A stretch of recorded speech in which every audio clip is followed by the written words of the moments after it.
la nabiyya ba'dah. Ikhwati fillah, hadirin hadirat, muslimin dan muslimat yang dimuliakan Allah.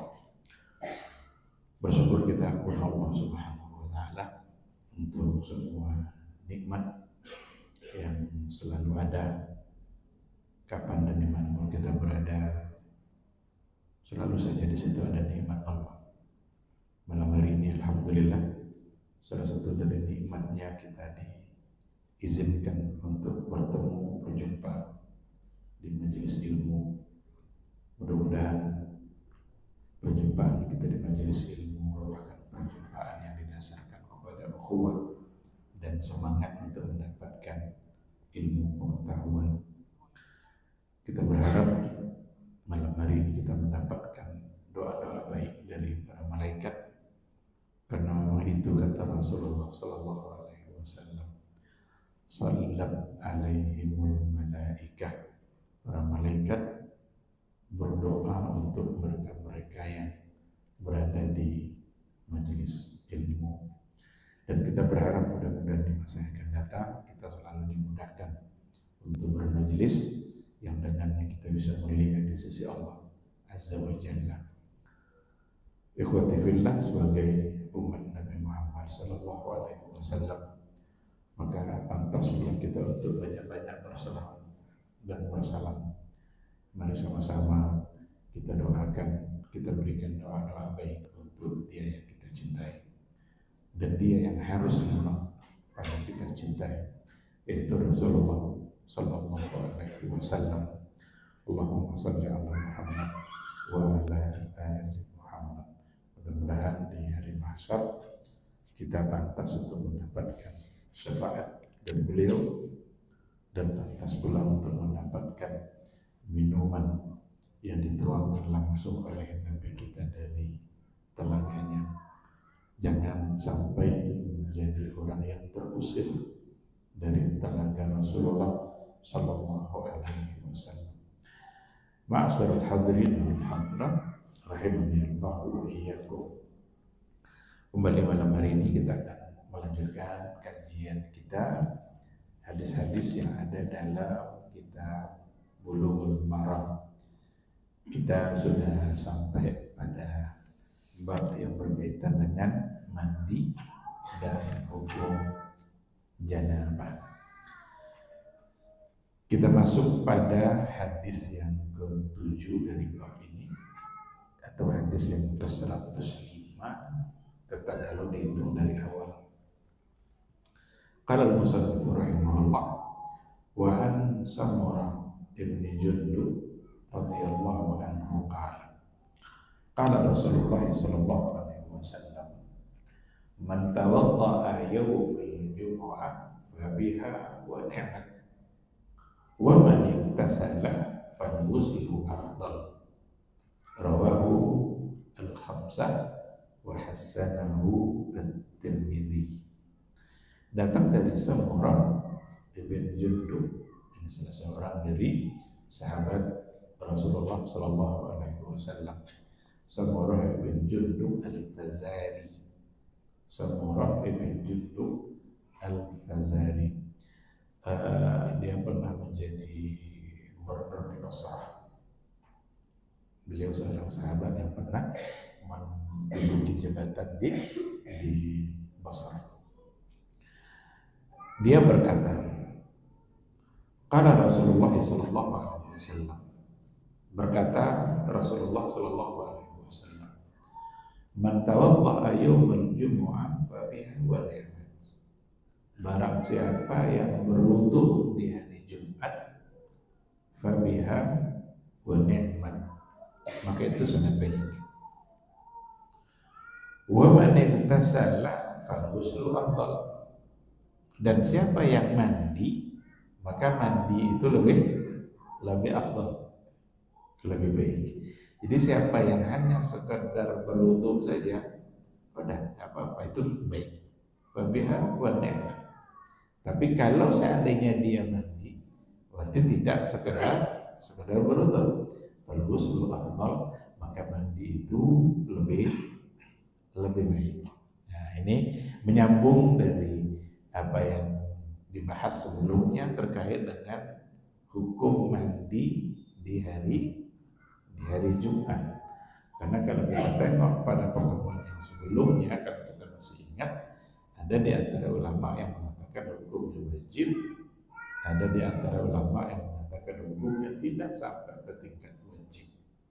Yang mengatakan wajib itu karena hadis yang sebelumnya, ghuslu yaumil jumu'ah wajibun ala kulli mu'talim. Mandi di hari Jumat itu adalah wajib bagi setiap yang muhtalim, yang sudah dewasa, yang memang dia sudah berkewajiban untuk hadir ke sholat Jumat. Berdasarkan kepada hadis ini, Ibnu Hazm Az-Zahiri itu mengambil hukum wajib, atau Daud Az-Zahiri. Karena yang Az-Zahiri itu ibunya pertama Daud Az-Zahiri, yang kedua Ibnu Hazm. Yang zahir pada hadis ini wajib. Tetapi sebahagian mengatakan tidak. Bisa saja kata wajib itu sebagai bahasa yang datang dari Nabi untuk menunjukkan sangat dianjurkan. Karena kalau dikumpulkan banyak riwayat, inilah salah satu dari riwayatnya. Man tawadda'a yaumal jumu'ah fa bihi wa ni'mat. Siapa yang berwudu itu baik. Kalaulah memang hukum mandi itu adalah wajib, maka tidak akan muncul redaksi yang ada pada hadis ini. Karena di sini dibedakan antara wudu dengan mandi. Wa man ihtasala fal ghuslu afdal. Kalau seandainya dia mandi, maka mandi itu adalah lebih baik. Wal hadis ini dalilun ala adami wujubil ghusli. Wa huwa kama arafta dalil jumhur. Hadis di atas yang barusan kita baca itu adalah merupakan dalil oleh jumhur ulama yang mengatakan bahwa sesungguhnya mandi sebelum Jumat atau mandi di hari Jumat itu adamul wujub, tidak wajib. Inilah dalilnya oleh jumhur ulama. Kalau berwudu pasti karena kita akan sholat Jumat, berarti wudunya wajib. Mandi tidak wajib. Muncul di sini pertanyaan, mandi kan tidak wajib, sedangkan wudu wajib. Tapi kenapa mandi pula yang afdal? Padahal hukumnya tidak wajib, hukumnya sunnah. Kenapa bisa dihadapkan wudu yang justru adalah wajib, sementara mandi hanya sunnah? Tapi yang sunnah ini malah afdal. Seharusnya dari segi tingkatan pasti yang wajib yang afdal. Nah ternyata jawabannya adalah annahu laisa tafdilu ala wudu'i nafsi. Ketika disebut mandi di sini adalah lebih afdal, tidaklah semata-mata membandingkan antara mandi dengan wudu saja, tetapi membandingkan antara wudu dengan mandi plus wudu. Nah, jadi kalau seandainya dia mandi, otomatis nanti ada wudu. Sedangkan kalau seandainya dia berwudu, tidak ada mandinya. Maka ketika dibandingkan, ini jawaban dari Imam Syukani yang penulis kitab ini, ketika diberikan tafdilnya seperti itu bukanlah sedang membedakan dengan wudu semata atau dan mandi semata, tetapi mandi kenapa lebih afdal? Karena mandi nanti akan diikutkan dengan wudu. Maka ada di antara itu yang hadis-hadis yang lain yang menjadi penguat oleh jumhur ulama yang memang dengan adanya banyak riwayat itu mereka mengambil hukum bahwa mandi memang tidak sampai ke tingkat wajib. Ada lagi di antara hadis yang datang dari Imam Muslim, man tawadda'a fa ahsana al-wudu' thumma ata al-jumu'ah Barang siapa yang berwudu dan dia baik dalam berwudunya, sempurna wudunya, summa atal jumu'ah, lalu dia mendatangi Jumat, berarti hadir untuk salat Jumat, fastama'a wa ansata, lalu dia simak, dia diam, tidak berkata-kata, ghufira lahu ma bainal jumu'ah ila jumu'ah, maka diampuni dosanya antara satu Jumat kepada Jumat yang berikutnya atau Jumat yang sebelumnya, antara dua Jumat. Itu dari hadis Imam Muslim. Bahkan di ujung hadis itu wa ziyadatu salasati ayyam, tidak hanya dari Jumat ke Jumat, wa ziyadatu salasati ayyam, bahkan ditambah lagi keampunan itu untuk tiga hari. Nah, maka memang benarlah kata para ulama, ibadah-ibadah yang dibebankan kepada umat sebenarnya bukan beban. Jadi apapun ibadah yang diminta kita mengerjakan itu bukanlah sebagai pembebanan, tapi sebagai kebutuhan. Kita yang butuh kepada ibadah itu. Kenapa? Karena kita banyak dosa. Dengan adanya ibadah, dosa kita bisa terhapus. Inilah contohnya. Barang siapa yang berwudu, fa ahsanal wudu, dan dia baik-baik dalam berwudunya, sempurna. Sempurna berarti apa yang harus dibasuh dia basuh, apa yang memang batasannya tidak ada yang kurang dari batasannya, itu yang fa ahsanal wudu. Datang dia untuk berjumat, disimaknya khutbah itu, artinya tidak tidur dia. Karena ada juga orang baru nyandar, tidak tahu pula lah kalau hari Jumat itu kalau sudah nyandar, kok tiba-tiba ya, mudah kali untuk datangnya kantuk itu. Sekarang tidak dia lakukan itu. Istama'a wa ansaba. Dia dengar, dia diam. Ternyata yang akan dia dapatkan, diampunilah dosa-dosanya ma bainal jumu'ah ilal jumu'ah, antara dua Jumat, wa ziyadatu salasati ayyam, dan ditambah lagi keampunan itu untuk tiga hari. Ini ada beberapa hal di sini yang perlu dipahami secara baik. Ketika dikatakan diampuni antara Jumat dan Jumat, antara dua Jumat, itu jangan nanti disalahpahami sengaja untuk berbuat salah, karena nanti akan diampuni antara dua Jumat. Jadi tidak ada rasa takutnya untuk berbuat dosa. Ya nanti kalau banyak dosa untuk baik-baik. Nanti pergi Jumat, usahakan dengar khotibnya baik-baik. Nanti dosa akan bukan itu maksudnya. Jadi ini bukan untuk semangat membuat dosa, tapi justru harapan besar ketika kita sudah berdosa. Dan kalau seandainya sudah terlanjur membuat dosa, tidak boleh kita putus harapan dari Allah dari semua bentuk dosa yang kita lakukan. La tayasu min rawihillah. Jangan putus asa dari rahmat dan kasih sayang Allah, dari keampunan Allah. Tidak boleh kita putus asa asalkan kita taat. Itu yang pertama yang harus dipahami. Yang kedua, ketika ada dosa-dosa yang diampuni dengan cara seperti itu, maka itu tidak masuk dosa-dosa besar seperti syirik.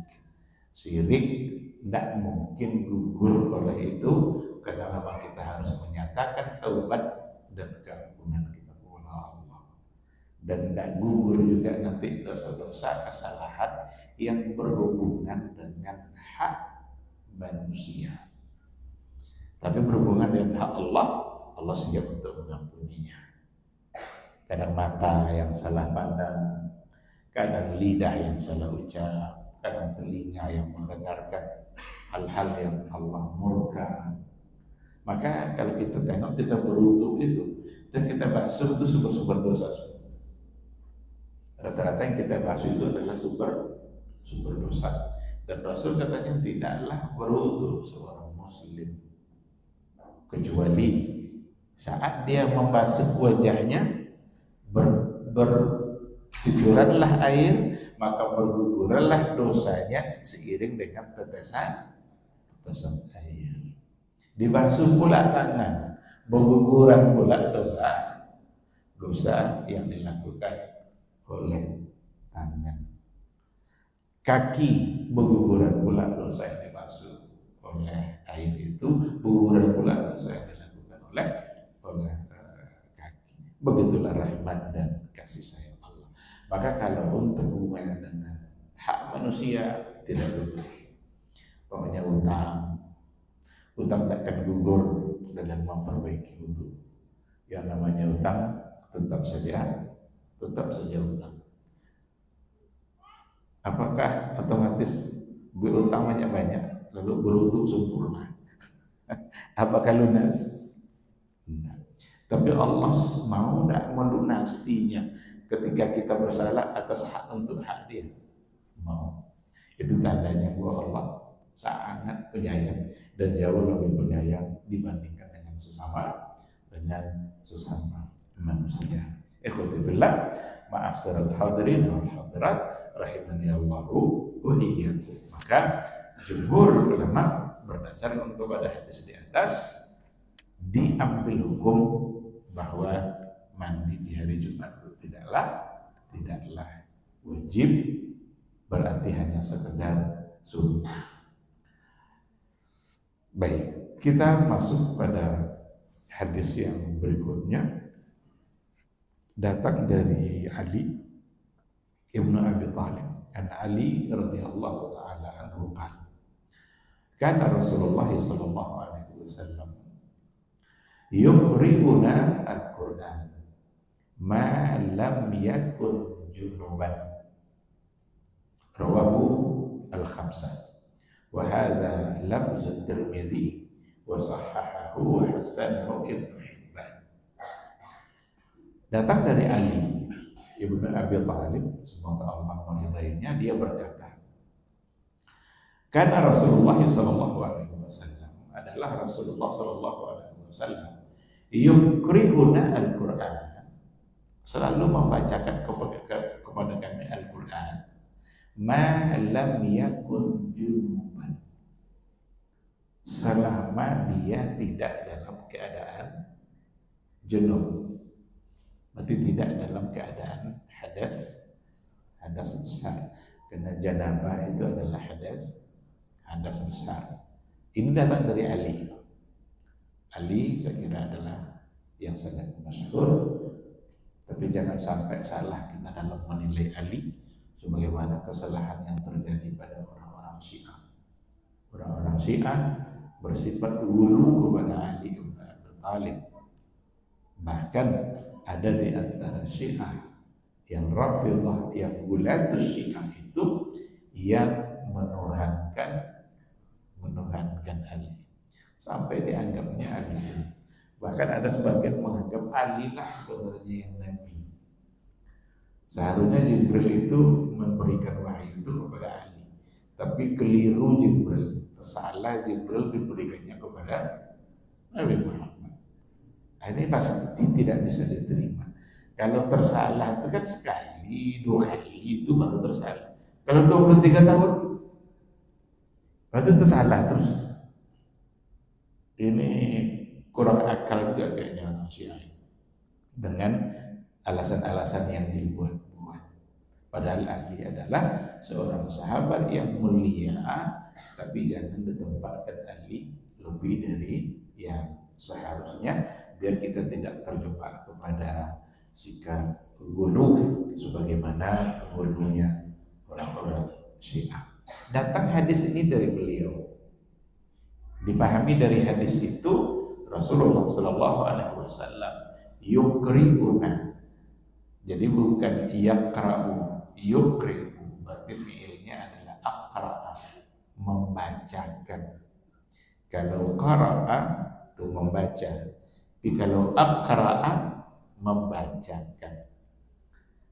Itu kalau dalam ilmu saraf ada penambahan huruf di situ sehingga wazannya menjadi wazan af'ala. Rasul biasa membacakan kepada kami Al-Quran malam yakun junuban, selama dia tidak dalam keadaan junub. Rawahu al-khamsah, diriwayatkan oleh 5 orang. Siapa yang dimaksud dengan rawahu al-khamsah? Ini ada di mukaddimah dulu pernah kita sampaikan. Ada yang sitta, ada yang khamsah, ada yang arba'ah. Kalau rawahu al-khamsah berarti selain Bukhari Muslim plus Imam Ahmad, maka Abu Dawud, Nasai, Tirmizi, Ibnu Majah plus Imam Ahmad. Jadi dari kutubus sittah itu ambil 4 selain Bukhari Muslim, tambah 1 Imam Ahmad. Mereka lah yang meriwayatkan hadis ini. Wa hadza lafzul Tirmizi wa sahahahu wa hasanahu Ibnu Hibban.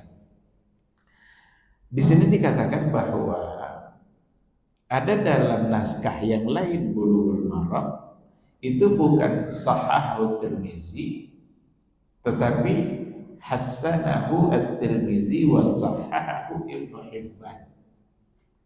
Kalau yang sekarang yang ada ini adalah terbalik. At-Tirmizi sahahahu, disahihkan oleh Imam At-Tirmizi dan dihasankan oleh Ibnu Hibban. Jadi ada dua redaksi yang terdapat dalam naskahnya Bulughul Maram.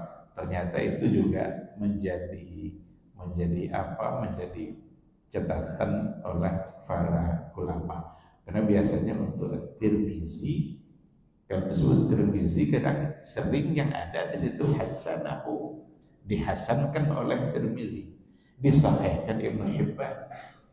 Maka sebagian dari mereka mengatakan ketika dikatakan sahahu at-Tirmizi, itu seolah-olah Tirmizi lah satu-satunya yang mensahihkan, sedangkan yang lain menghasankan. Tapi bagaimanapun kalau kita tengok lafaz yang ada di kitab kita malam hari ini, at-Tirmizi wa sahahahu, disahihkan oleh Imam Tirmizi dan dihasankan oleh Ibnu Hibban. Baik sahih maupun hasan itu 2 tingkatan hadis, di mana hadisnya dapat dipegang, dapat diterima sebagai sumber karena tidak dhaif. Kan tingkatan hadis itu kan yang tertinggi sahih, yang kedua adalah hasan, yang ketiga adalah dhaif. Beda hasan sama sahih dulu sudah pernah kita sampaikan. Bedanya ada pada kekuatan hafalan perawi. Kalau hadis yang sahih itu diriwayatkan oleh perawi yang tamma dhabtuhu, sempurna dhabitnya, baik dhabit kitab maupun dhabit sudur. Jadi ada dhabit hafalan atau dhabit tulisan. Dhabit hafalan itu hafalannya, kapan kita tanya dia akan bisa menjawab. Kalau dhabit secara tulisan, dia tak pernah tersalah dalam menuliskan riwayat, tak pernah tertinggal satu huruf.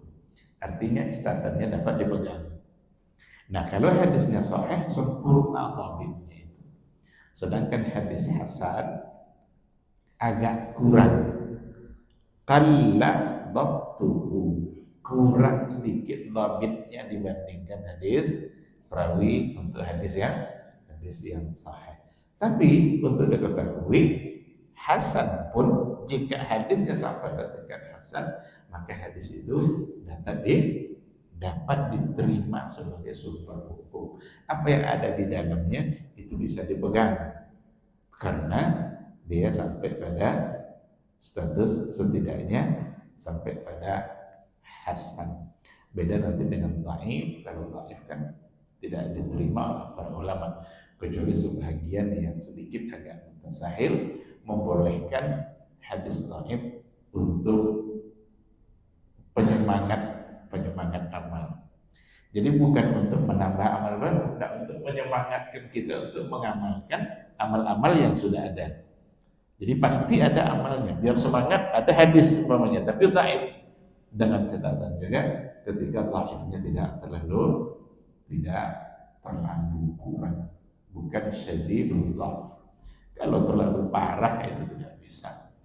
Karena ada di antara hadis itu yang sangat berat. Siapa yang sholat 2 rakaat duha, dia mendapatkan pahala 70 Nabi. Ini 2 rakaat duha dapat pahala 70 Nabi. Maka salah satu dari ciri kelemahan itu adalah amal yang sangat kecil tapi mendapatkan pahala yang sangat besar. Nah, ini perlu diteliti dari siapa datangnya. Baik, At-Tirmizi mensahihkan, Ibnu Hibban menghasankan. Berarti hasan ataupun sahih, hadis ini dapat dipegang sebagai sumber hukum. Yang ada di hadis ini terkait dengan satu persoalan. Bolehkah membaca Al-Quran saat kita junub atau tidak? Itulah pertanyaannya. Kalau ditengok dari hadis ini, secara zahir sekilas Nabi selalu membacakan kepada kami Al-Quran malam yakun junuban, selama dia tidak dalam keadaan junub. Berarti Nabi menghindarkan dirinya untuk membaca Al-Quran kalau dia dalam keadaan junub. Berarti dihindarkan. Cuma persoalannya, apakah menghindarkan membaca saat junub itu wajib? Sehingga kita tidak boleh sama sekali. Wajib kita tinggalkan dalam kondisi janabah itu, tidak boleh sama sekali baca Quran. Ataukah anjuran itu atau larangan membaca saat janabah itu lil karaha, untuk menunjukkan makruh. Disinilah memungkinkan para ulama untuk berbeda, karena sebagian mengatakan di hadis itu seperti yang dikatakan oleh Ibnu Khuzaimah, la hujjata fil hadis liman mana al-junuba min al-qira'ah. Hadis itu tidaklah bisa dijadikan hujjah untuk melarang orang yang junub dari membaca. Li'annahu laisa fihi nahyun, karena tidak ada larangannya di situ.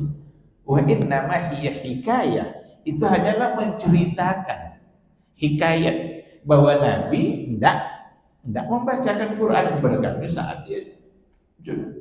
Tapi apakah itu sebagai dalil untuk sebuah larangan sehingga haram? Kata Ibnu Khuzaimah, la hujjata fi dzalikal hadis. Jadi tidak bisa dijadikan itu sebagai hujjah untuk melarang, karena tidak ada larangannya. Yang larangan itu contoh, jangan kamu baca Al-Quran jika kamu, itu baru larangan. Kalau sekarang kan tidak. Nabi biasa membacakan Quran selama tidak, itu hikayat, itu hanya cerita.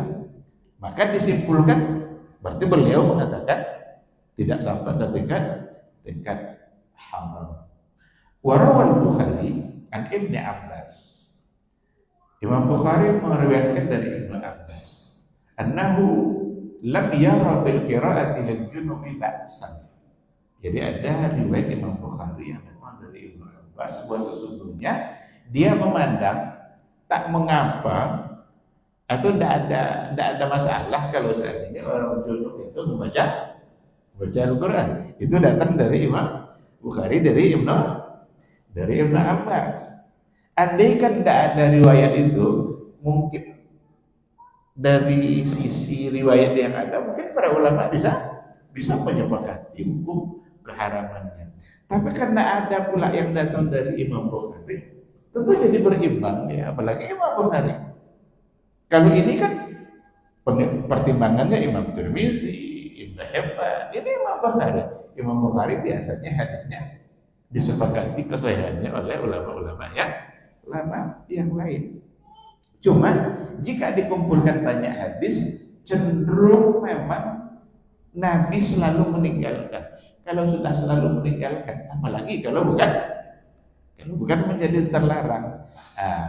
Ada umpamanya disebutkan juga beberapa riwayat yang lain yang dikatakan Ra'aitu Rasulullah sallallahu alaihi wasallam tawadda'a. Saya melihat Rasulullah sallallahu alaihi wasallam berwudu, summa qara'a syai'an min al-Qur'an, lalu ia membaca sesuatu dari Al-Qur'an.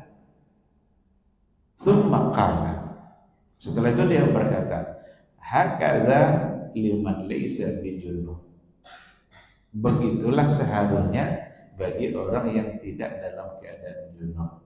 Fa'ammal junubu, maka adapun orang-orang dalam keadaan junub, fala, maka tidak boleh. Berarti sejalan dengan hadis yang pertama tadi yang datang dari Imam At-Tirmidzi. Fa'ammal junubu fala wala aliyah. Orang yang junub maka tidak, artinya jangan lakukan, wala ayah, meskipun satu ayat. Ini di antara hadis yang sejalan dengan hadis yang dari Ali tadi. Ada dari Imam Ad-Darqutni mauquf dari Ali juga, Iqra'ul Qur'an. Ini mauquf dari Ali yang mengucapkan. Iqra'ul Qur'an, bacalah Al-Qur'an, ma lam tusib ahadakum janabatun, selagi seseorang di antara kalian tidak ditimpa oleh janabah. Fa in asabathu fala, jika dia dalam keadaan janabah, fala, maka jangan. Wala harfan, meskipun satu huruf. Kalau tadi satu ayat. Ini bahasa meskipun satu huruf. Nanti ada hadis yang lain. Nabi kalau seandainya dalam keadaan ingin menggauli istrinya, dia mengucapkan bismillah.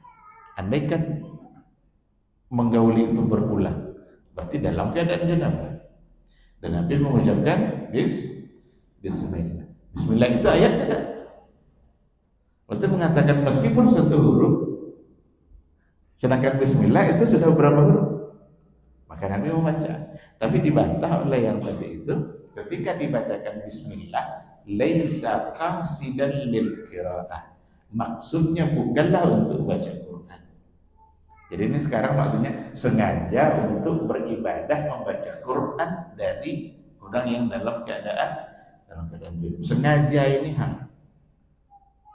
sama dengan orang yang dalam keadaan haid umpamanya, tidak boleh baca Al-Quran umpamanya. Tapi boleh tidak dia zikir? Sengaja dia untuk beribadah, ta'abbud bitilawah.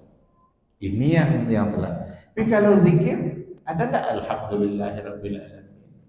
Atau setelah makan bilang alhamdulillah, mau makan bilang bismillah.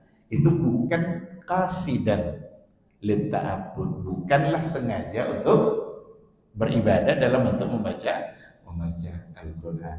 Maka di hadapan dua pandangan ini, di satu sisi ada kecenderungan untuk diharamkan, sementara yang datang dari Imam Bukhari itu, yang datang diambil dari Ibnu Abbas, cenderung pula dikatakan bahwa dia memandang tidak mengapa kalau seandainya membaca Quran bagi orang dalam keadaan junub atau keadaan janabah. Maka Imam Syaukani mengatakan, dan kita ambil kesimpulan ini, walakinnal haq, yang benar adalah annahu la yanhadu ala tahrim.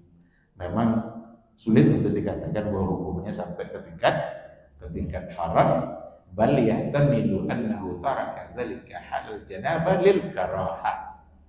Tapi kemungkinan besarnya adalah Nabi meninggalkan itu, tidak membacanya saat janabah, itu lil karahah, karena hukumnya adalah makruh. Makruh berarti sesuatu yang dibenci, tidak sampai ke tingkat haram. Wallahu subhanahu wa ta'ala alam. Kita jawab dulu suara azan insyaallah.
Bismillahirrahmanirrahim. Alhamdulillah wassalatu wassalamu ala Rasulillah wa ala alihi wa sahbihi wa mawala. Ikhwati fillah, ma'asyiral hadirin wal hadirat, rahimani Allahu wa iyyakum. Jadi disimpulkan tadi oleh Imam Asy-Syaukani, di tengah-tengah ada perdebatan hukum apakah memang haram, karena banyak yang mengatakan haram ditengok secara zahir dari lafaz yang ada. Tapi ternyata ada riwayat dari Imam Bukhari yang intinya adalah mengatakan tidak mengapa membaca Quran bagi yang junub.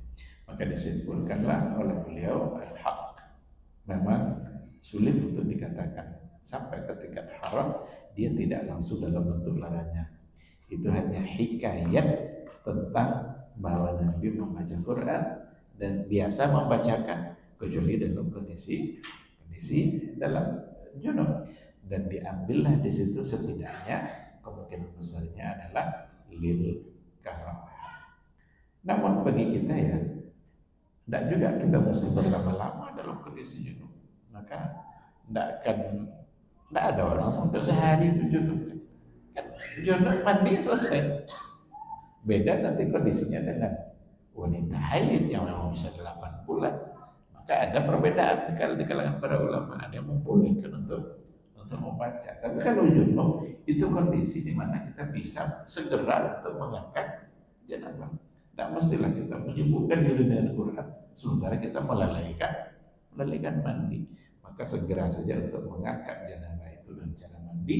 Setelah itu mudah untuk beribadah seperti membaca Quran. Kita ambil satu hadis karena dia pendek dan penting, dari Abu Sa'id Al-Khudri radhiyallahu ta'ala anhu qala Rasulullah sallallahu alaihi wasallam, Rasul berkata, idza ata ahadukum ahlahu, apabila seseorang di antara kalian mendatangi ahlinya, maksudnya adalah keluarga, summa arada ayyauda, setelah itu dia berkeinginan untuk memulangnya, falyatawadda bainahuma wudu'an, maka hendaklah dia berwudu sebelum memulai untuk proses yang kedua itu.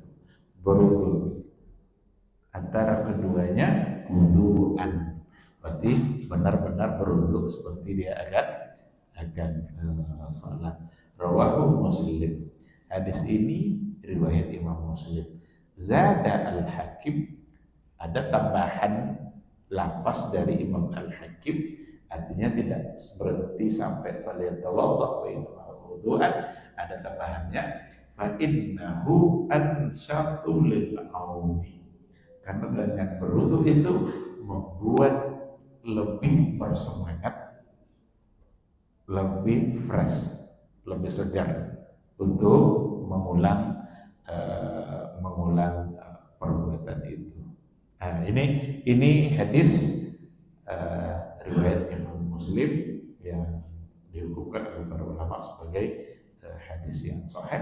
Intinya saya kira sangat mudah untuk dipahami. Ketika seseorang mendatangi istrinya, kemudian dia ingin mengulangi kembali untuk yang kedua, maka hendaklah dia berwudu sebelum yang kedua itu, karena itu adalah membuat dia lebih bersemangat, lebih fresh, lebih segar, dan itulah bimbingan Rasul kita yang kalau kita ikuti tentu akan menjadi pahala karena melaksanakan perintah beliau. Itu bagian dari ibadah dan bukti cinta kita. Saya kira ini bahasan kita malam hari ini, biar kita punya waktu untuk bertanya jawab.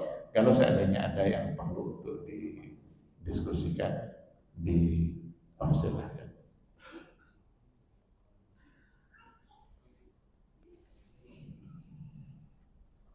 Silakan. Nah,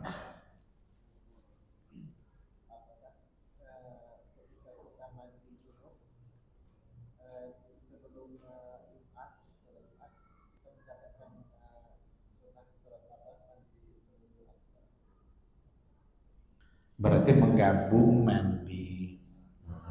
dua mandi. Memang ada bahasannya menggabung dua ibadah dalam satu pelaksanaan. Termasuk diantaranya untuk mandi janabah. Kebetulan dia memang harus mandi dan dia akan melaksanakan Jumat. Maka mandilah dia untuk raf'ul janabah, untuk mengangkat janabahnya, dan sekaligus boleh kalau seandainya diniatkan untuk mandi sunat mandi Jumatnya. Tapi yang niat yang harus dikedepankan adalah untuk niat yang lebih tinggi.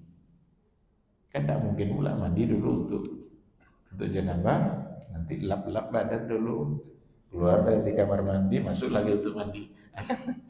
Kan enggak kan? Jadi boleh sekali. Banyak contoh ibadah yang seperti itu. Kalau kita masuk masjid, ada ibadah qabliyah, ada tahiyatul masjid. Sekarang apakah tahiyatul masjid dulu, lalu kemudian setelah itu qabliyah? Atau sekali sudah terlaksana dua hadis? Hadis Nabi, siapa yang masuk masjid, idza dakhala ahadukumul masjid fala yajlis hatta yarka'a rak'atain. Jika salah seorang kalian masuk masjid, jangan langsung duduk kecuali sholat 2 rakaat. Inilah yang disebut dengan tahiyatul masjid. Nah sekarang masuk dia masjid, lalu sholat dia qabliyah 2 rakaat. Teramalkan enggak hadis tadi? Kan teramalkan. Jangan duduk kecuali sholat 2 rakaat. Sekarang sholat dia 2 rakaat. Karena nama tahiyatul masjid tidak ada dari Nabi, itu disimpulkan oleh para ulama. Cuma riwayatnya riwayat yang tadi. Oleh karena itu tergabunglah di situ dua. Kita niat untuk qabliyah, tapi sudah teramalkan hadis Nabi yang melarang langsung duduk kecuali sholat 2 rakaat. Maka dukhulul ibadah fil ibadah, masuknya ibadah kepada satu ibadah, jika memang ingin dilakukan seperti itu, maka niatnya mesti untuk yang lebih tinggi. Sekarang antara bayar hutang dengan ingin bersedekah. Kita punya hutang 100.000 kepada si A. Sekarang kita ingin bersedekah 100.000, belum lunas hutang. Tapi kalau kita berikan untuk melunasi hutang, lunas hutang kita, dan ketika kita niatkan untuk bersedekah juga, karena memang kondisinya saat itu memerlukan uang itu, berarti kita juga bisa mendapatkan pahala. Tapi mesti niat untuk yang lebih tinggi. Maka yang qabliyah tadi mesti niatnya qabliyah, bukan untuk tahiyat al-masjid. Nah yang mandi tadi mesti untuk yang raf'ul janabahnya, dan insya Allah bisa terwakili Jumat. Ada, seingat saya dulu pernah dibahas oleh Syekh Utsaimin, kalau seandainya mandi janabahnya sebelum masuk waktu subuh, apakah sudah terwakili? Kalau sebelum masuk waktu subuh, berarti kan belum mulai pagi, itu kan belum mulai. Untuk disebut hari kapan? Kan terbitnya fajar. Maka puasa kita mulai setelah terbit fajar. Kalau memang sebelum terbit fajar, berarti belum dapat dia kata hari Jumat itu. Maka belum dapat dia sunnah mandinya. Nanti kalau dia mau mendapatkan sunnahnya, maka dia mesti mandi lagi agar bisa disebut dengan yaumul Jumat. Kan mandi di hari Jumat. Yang hari itu dimulai dari terbit fajar. Saya kira seperti itu. Allahu subhanahu wa ta'ala.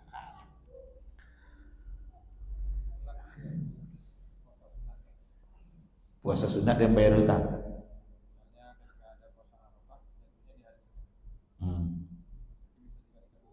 Kalau memang hari Arafah di hari Senin itu otomatis betul. Karena memang, tapi niatnya untuk Arafahnya, bukan karena Seninnya. Karena Arafahnya itu status yang lebih Dan karena untuk Arafah itu memang adalah apa, terkhusus fadilah yang dia dapatkan. Kalau yang seperti itu sebaiknya jangan digabung-gabung, jangan digabung-gabungkan pelaksanaannya, karena dia satu bentuk ibadah yang memang tersendiri yang Nabi menyebutkan fadilahnya. Tapi kalau yang lain, pokoknya kita mau bayar utang, ada nazar nih, puasa nazar, bayar di hari Senin. Kita puasa nazar tapi bayarnya di hari Senin. Mesti niatnya untuk nazar, karena itu yang lebih tinggi. Sedangkan hari Senin kan adalah hari yang memang sudah berulang terus dalam kehidupan kita. Kapan-kapan nanti Senin lagi. Maka mesti niatnya untuk yang lebih tinggi, yaitu nazar. Allah Subhanahu wa taala a'lam.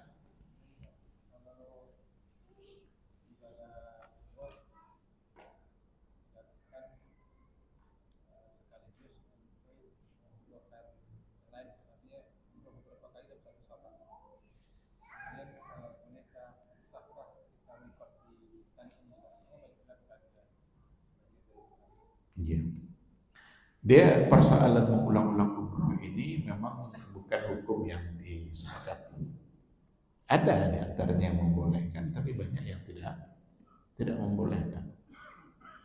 Karena kalau ditengok betul landasan yang dipakai itu adalah hadis Aisyah. Aisyah yang minta kepada Nabi agar umroh. Tetapi itu tidak bisa. Tidak bisa jadi alasan untuk mengulang umroh dalam satu safar. Kenapa demikian? Karena Aisyah memang dia belum umroh. Karena ketika sampai di Mekah, pada saat ada orang umroh semua, Aisyah datang halangannya. Haid dia. Karena dia haid, tak bisa dia umroh. Nah nanti setelah haji, dia ngadu sama Nabi, ya Rasulullah, orang-orang pulang ke Madinah dengan haji dan umrohnya. Sementara saya kemarin belum umroh. Kalau gitu kata Nabi, pergi umroh. Disuruhlah Nabi itu keluar dari tanah haram. Itulah tempat yang tadi itu. Bahkan nama masjidnya disebut Masjid Aisyah. Karena disitulah dia bermiqat, itu di luar tanah haram. Kenapa harus di luar tanah haram? Karena haji dan umrah mesti mengumpulkan dua tanah haram. Kenapa waktu haji boleh mikotnya di hotel di Mekah?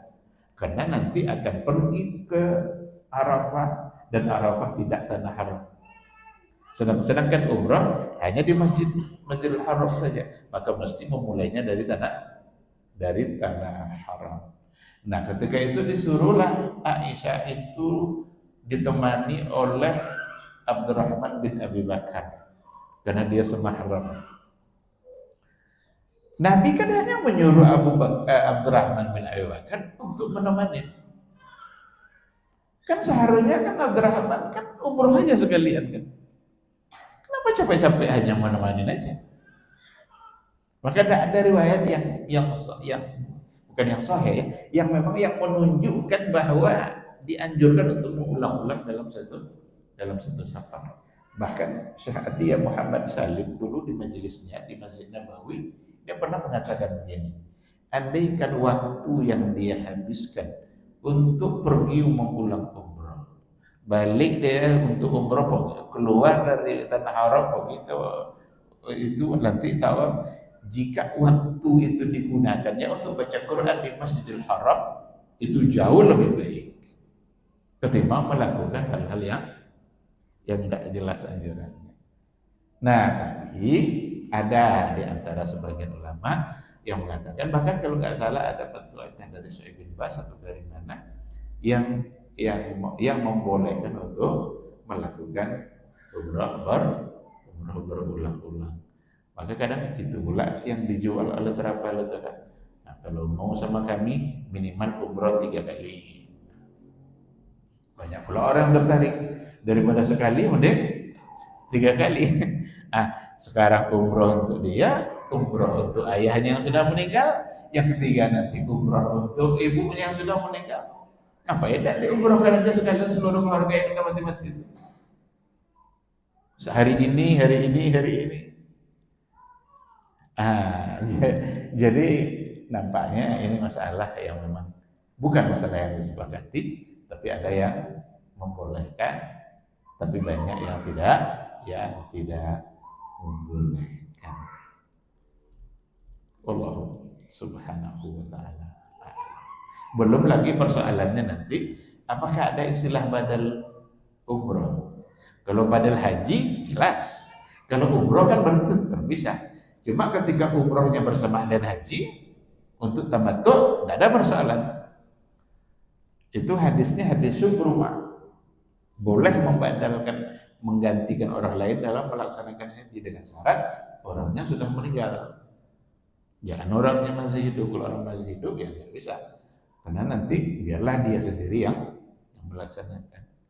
Nah, sementara untuk umrah murni secara terpisah umrah ini juga dipersoalkan. Yang murni untuk badal umrah. Kan ini adalah sebuah ibadah, tentu kita berusaha semaksimal mungkin untuk mencari panduan yang benar, yang sesuai dengan panduan dari Rasulullah Sallallahu Alaihi Wasallam. Saya kira itu, wallahu a'lam. Terakhir yang coba. Apakah dosa yang diampuni antara dua jemaat termasuk dalamnya dosa besar juga? Ini yang tadi kalau nggak salah tadi sudah kita sampaikan.